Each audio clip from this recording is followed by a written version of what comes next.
Deputy CM Pawan Kalyan Venkat నగరం తూర్పు లంకలో పర్యటించడం పట్ల సంతోషం వ్యక్తం చేస్తూ గోదావరి నది కలుషితం కాకుండా శాశ్వత ప్రాతిపదికన చర్యలు తీసుకోవాలని Congress party Rajahmundry parliament coordinator TK Visweswara Reddy కోరారు. స్థానిక మున్సిపల్ కాలనీ కాంగ్రెస్ కార్యాలయంలో బుధవారం జరిగిన మీడియా సమావేశంలో టీకే మాట్లాడుతూ ఇక్కడి ప్రజా ప్రతినిధుల వైఫల్యం కారణంగానే పేపర్ మిల్ వ్యర్థాలు గోదావరిలో కలుస్తున్నాయని విమర్శించారు. సిఎస్ఆర్ నిధులు 10 కోట్లను అడిగిన వారికి లేదనకుండా మిల్లు యాజమాన్యం అధికారులతో సహా అందరికీ పంపకాలు చేస్తోందని ఆరోపించారు. పవన్ కళ్యాణ్ క్షేత్రస్థాయి పర్యటన చేశారని, అయితే అది శాశ్వత ప్రాతిపదికన ఫలితాలు ఇచ్చేలా ఉండాలని, గోదావరి పుష్కరాల నాటికి గంగా నది తరహాలో పరిశుభ్రమైన నీరు ప్రవహించేలా చూడాలని కోరారు. తాను చేసిన 46 రోజుల దీక్ష వల్లే 95 కోట్ల నిధులు విడుదలయ్యాయని, ఆ నిధులతో రూరల్ నియోజకవర్గంలో ఎస్టీపీ ప్లాంట్ కడుతున్న విషయం కూడా ఎమ్మెల్యే గోరంట్ల బుచ్చయ్య చౌదరికి తెలియకపోవడం విచారకరమని వ్యాఖ్యానించారు. ఇప్పటి వరకు వెంకట్ నగరం తూర్పు లంకకు వెళ్లి అక్కడ జరుగుతున్న కాలుష్యాన్ని చూసే సాహసం ఎవరూ చేయలేదని, పవన్ కళ్యాణ్ చేసిన పని నిజంగా అభినందనీయమని అన్నారు. అయితే శాశ్వత ప్రాతిపదికన చర్యలు తీసుకునేందుకు ప్రయత్నించకపోతే పేపర్ మిల్ పూర్తిగా చెరువుల్లో కాకుండా గోదావరిలోనే రసాయనాలు వదిలిపెడుతుందనే అనుమానాలు కూడా ఉన్నాయని వ్యాఖ్యానించారు. దక్షిణ కాశీ ఉన్న గోదావరిలో పుణ్యస్నానం చేసిన భక్తులు ఆచమనం చేసుకునేలా నీరు పరిశుభ్రంగా ఉండాలన్నదే తమ ఉద్దేశమని అన్నారు.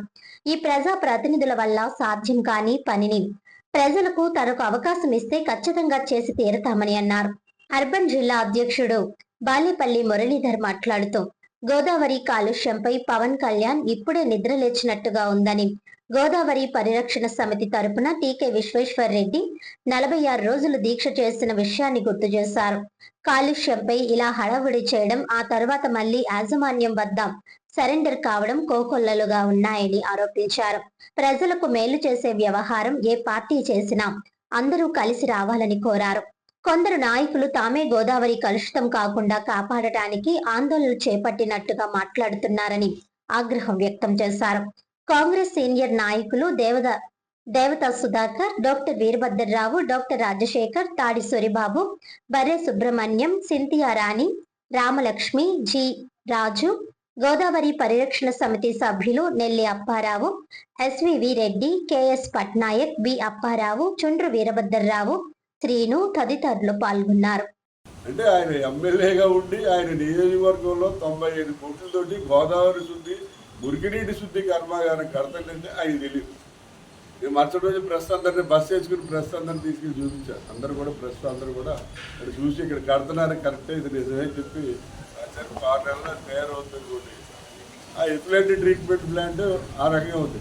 అసలు గోదావరిలోకి ఇలాగా మురికి నీటితోటి అయిపోవడానికి కారణం ఏంటంటే, మనకి గోదావరి 3 రకాలుగా ఇక్కడ పొల్యూటెడ్ అవుతుంది.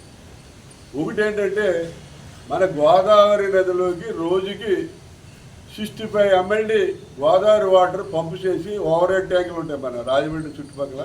ఆ ఓవర్ హెడ్ ట్యాంకుల ద్వారా 65 MLD ప్రజలకి కుళాయిల ద్వారా సప్లై చేస్తారు.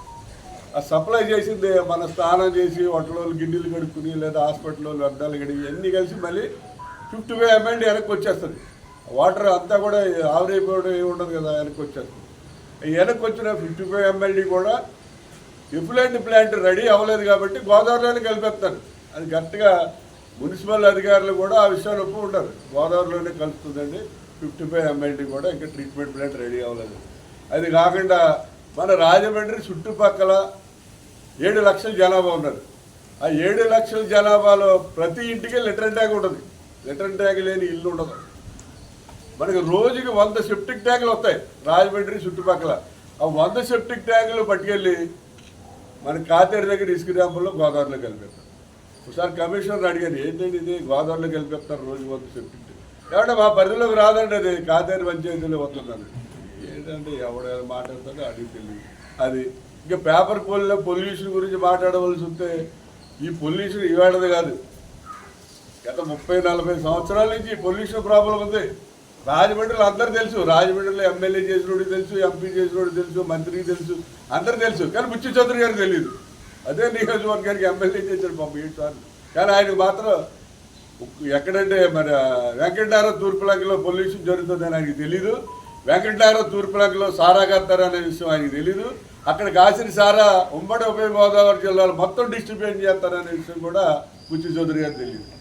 అదే నియోజకవర్గానికి ఆయన ఎమ్మెల్యే. మరి ప్రజలు 7 సార్లు ఎందుకున్నారంటే మరి ఎందుకు ఎన్నుకున్నారంటే మనం ఏం చెప్పలేం. ఒకటి ఉందండి ఆయన దగ్గర క్వాలిటీ. నేను కొంతమంది ముగ్గురు దగ్గర అబ్జర్వ్ చేశాను నేను బాగా. ఆ ప్రభుత్వానికి వ్యతిరేకంగానండి లేదా మంచి పని చేయడానికి కానండి 46 రోజులు నిరాహార దీక్ష చేసిన వ్యక్తి విశ్వేశ్వరరెడ్డి గారు. అలాగే పేపర్ మిల్లో ఆయన ఆఫీసర్స్ ఎంప్లాయీస్ అసోసియేషన్ చేసి ఆయన ఒక ఉద్యోగస్తుడు, ఆయన ఒక ఇంజనీర్. ఆ మిల్లులో పనిచేస్తూ కూడా పేపర్ మిల్లు యొక్క కాలుష్యం గురించి వ్యతిరేకంగా ఫైట్ చేసినటువంటి వ్యక్తి విశ్వేశ్వరరెడ్డి గారు.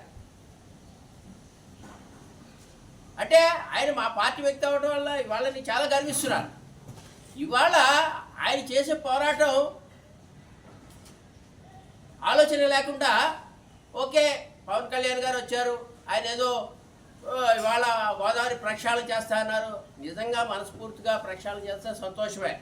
కానీ ఆయన మాటల ఆర్పాటం తప్ప నాకు అది అమల్లో అవుతుందని ఒక ఆలోచన అయితే లేదు. ఎందుకంటే ఆయన ఎంతసేపు పేపర్ మీద కాంటాక్ట్ ఆయన మాట్లాడారు, ఓకే సంతోషమే. కానీ రేపు ప్రొద్దుట ఇలాంటి మాట్లాడిన వాళ్ళు చాలామంది ఆ పేపర్ మిల్లు అధినేతల వద్ద తర్వాత సరెండర్ అయిపోయిన కోకోలలో నేను చూసినంతవరకు. మరి ఈయన ఎంతవరకు నిలబడతారో లేదంటే వేరే వేరే ప్రలోభాలకి లొంగి రేపు ప్రొద్దుట మరలా యథాప్రకారంగానే ఈ రాజమండ్రి వాసులకు కలుషిత వాటర్ నీరు సప్లై చేస్తారో తెలియదు. కానీ ఈ ముఖ్యంగా చెప్పేదంటే తర్వాత కొంతమంది వ్యక్తులు పేర్లు చెప్పడం బాధపడటం ఎందుకు లేక కానీ వారు మా పోరాటం వల్లే పవన్ కళ్యాణ్ గారు వచ్చారు, మేము చేసాము, లేదంటే మేము నిరసన తెలియజేసాము, నిరసన చేస్తాము, ఇవన్నీ ఏమంటే ఎందుకొరకో ఏదో సామెత చెప్పినట్టుగా పోరాటాలు చేసిన వ్యక్తులు ఉన్నారు, మీ అందరికీ తెలుసు. మీరు కూడా అవసరమైతే మమేకం కండి, వాళ్ళతో కలవండి. ఎందుకంటే ఇది మంచి పని కాబట్టి మేము ఆహ్వానిస్తాం. రండి మాతో పాటు, మా రెడ్డి గారితో పాటు పోరాటం చేయండి. ఎందుకంటే ఇది ప్రజలకు మేలు చేసే వ్యవహారం కాబట్టి ఈ సందర్భంగా తెలియజేసుకుంటూ దీని బెనిఫిట్ ఏదైనా ఉంది అంటే గోదావరి ప్రక్షాళనలో అత్యధికంగా పోరాటం చేసిన వ్యక్తి విశ్వేశ్వరరెడ్డి గారు. ఆయన అనుసరించి ఆ కమిటీలో ఉన్నటువంటి పెద్దలు ఉన్నారు.